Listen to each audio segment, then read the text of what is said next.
एक आलीशान कॉलेज जहां हर कोई मस्ती में डूबा था, लेकिन किसी को नहीं पता था कि उसी कॉलेज में एक ऐसा भूत मंडरा रहा है जो इंसानों के वेश में घूम रहा है। कॉलेज के नए सेशन की शुरुआत होती है और वहां आती है दिव्या, एक सीधी सादी सुंदर सी लड़की जो सबसे अलग थी। उसके साथ थी उसकी सहेली सपना और दोनों की दोस्ती दिल से। दिव्या की मासूमियत और सुंदरता पर कई लड़कों का दिल आ जाता है, लेकिन दिव्या चाहती है सिर्फ प्रेम और इज्जत, ना कि खिलवाड़। तभी कॉलेज के कुछ बिगड़ैल लड़के उस पर बुरी नजर डालते हैं और एक दिन उसके साथ ऐसा काम कर बैठते हैं जिससे उसकी आत्मा कांप उठती है। दिव्या की शिकायत पर कोई परवाह नहीं करता। अपमान, दर्द और बेबसी से टूटकर दिव्या आत्महत्या कर लेती है, लेकिन मरते मरते वो एक कसम खाती है, वो लौटेगी और अपने हर कातिल से बदला लेगी। दिव्या की आत्मा एक नागिन के रूप में लौटती है, जिसे हजारों साल पहले एक योद्धा नागराज प्रेम करता था। अब वो प्रेम नागराज के रूप में फिर से जन्म ले चुका है। वो अब इंसान नहीं, एक शेप शिफ्टर यानी रूप बदलने वाला बन चुका है और यही है असली जानी दुश्मन। अब कॉलेज के एक लड़के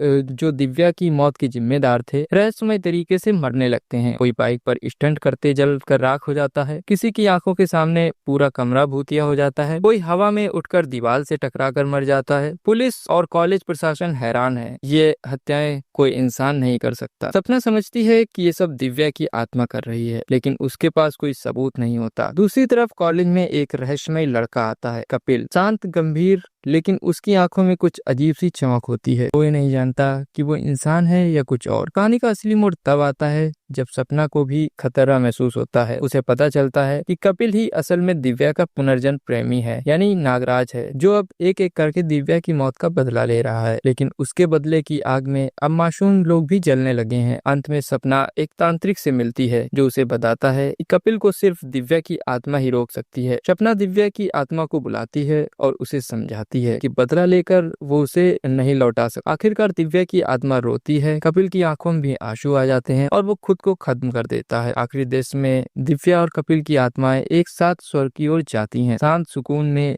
पर एक सवाल अधूरा रह जाता है, क्या वाकई बदला लेकर आत्मा को शांति मिलती है या सिर्फ ये एक कहानी ही है? तो दोस्तों, क्या लगता है आपको? कमेंट बॉक्स में जरूर बताइए।